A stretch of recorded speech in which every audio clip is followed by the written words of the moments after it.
అడుగులకు తడబడి ఒక పక్క ఒరిగెన ఓంకారమూర్తి.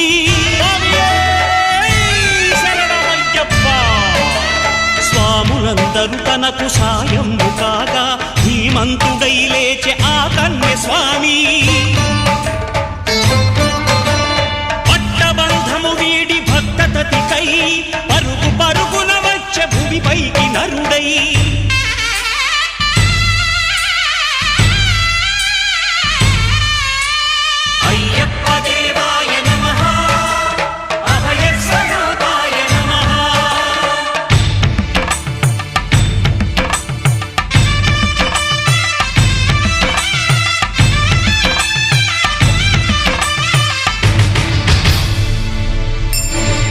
ఘోరకీకారణ్య సంసార యాత్రికుల శరణు ఘోషలు విని రోజు శబరీష.